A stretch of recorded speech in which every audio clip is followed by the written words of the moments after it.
Thanks for watching how to install a niche in the wall. And I've already cut this out because I don't want to make a 10-minute video for you guys to watch. Here's some tools you'll need right here. A level, square, and a ruler.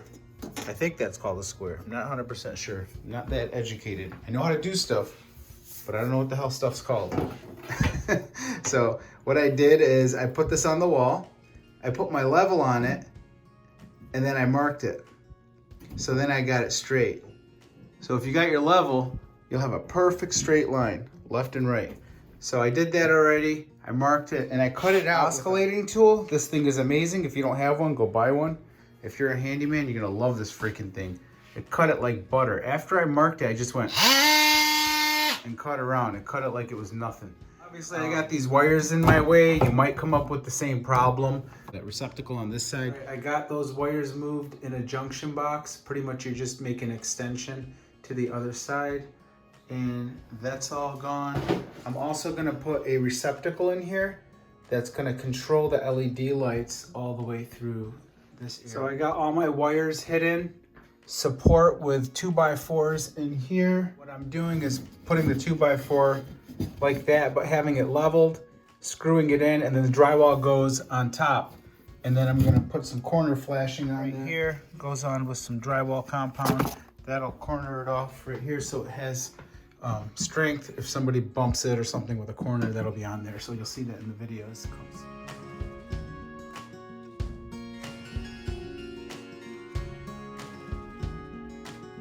Liquid nails on the back of the drywall. Your level is your best friend doing this. Did you see how like nobody's gonna get it perfect on the wood that I put underneath this? So what I did is I put liquid nails. I placed my level on it where it's perfect. Put my screw in, but don't sink it down. And the liquid nails, when it dries, I'm gonna remove these nails. They're not needed because the liquid nails is causing that little gap to stay up, and my shelf on top will be perfectly leveled. Hope that makes sense. Drywall metal with tape on it, already cut out for wrapping it around this edge. Then we're gonna start mudding this.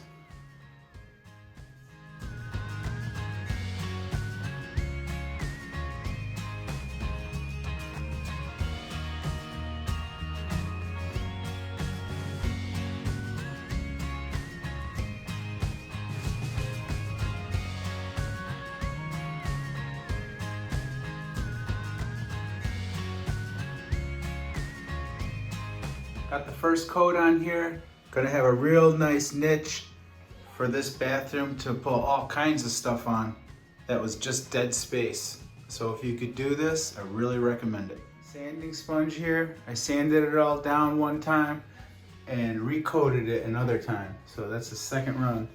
Probably get about 4 times on these applications just because the walls are really difficult to keep even, but we're gonna keep working until it looks like glass, looks flawless.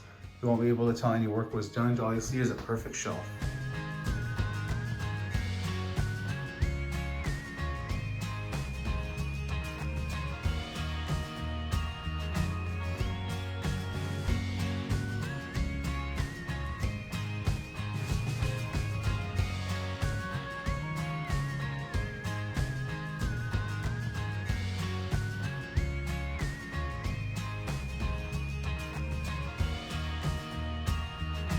Got a 1/4-inch backer board on the back wall that allows for more space on the shelf. 1 gallon of this at Home Depot, I think cost me about $77, and it took care of this entire tub.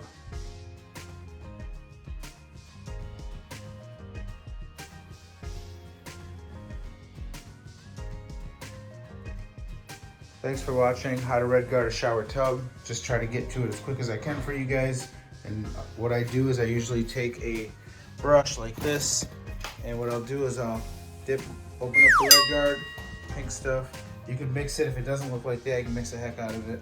It'll be good though. So take your brush and you paint in all the corners. I tape it off like that so it doesn't go over and you're picking off red guard, because after this stuff dries, it's nasty stuff. It's real hard. It's waterproof, it's rubber. So that's what I do is I tape it off, and I know that I got it before the grout is gonna go, if that makes any sense. So I'm account for the mortar thickness, and then you got your tile thickness. So I know my tile is gonna come out to here, the tip of my pinky right there. So what I do is I tape that off and let the RedGard actually hit the tub, and I clean that out real good, because what you got is silicone over there, and then after that I got the mortar in there. So I leave that little line right there so this RedGard can actually touch the tub itself, and that way I know it's the water when it goes down, it's always gonna go down. It's not gonna wick past this stuff. So I like to make sure I get at least that little tiny sliver all the way around the tub. I hope that makes sense. Not the best teacher, but I know how to do stuff. So anyways, gonna paint all this in, and I like to do paint this in and roll on 2 coats and paint it in one more time just to be safe, and we're gonna get started.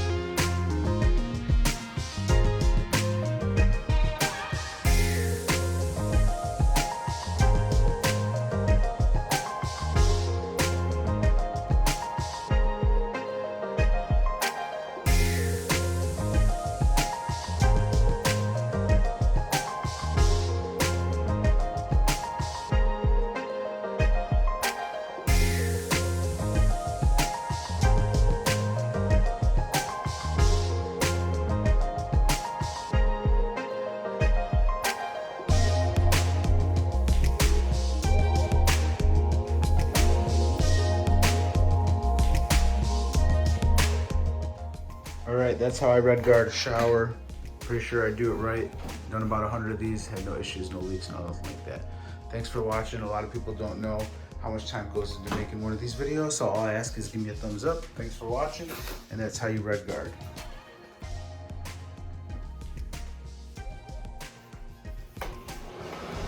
Also, check out my other videos on how to install niches and LED lights in bathrooms. Check that out. Rotating RGB LED lights, deck lights off eBay. Thanks for watching, give me a thumbs up.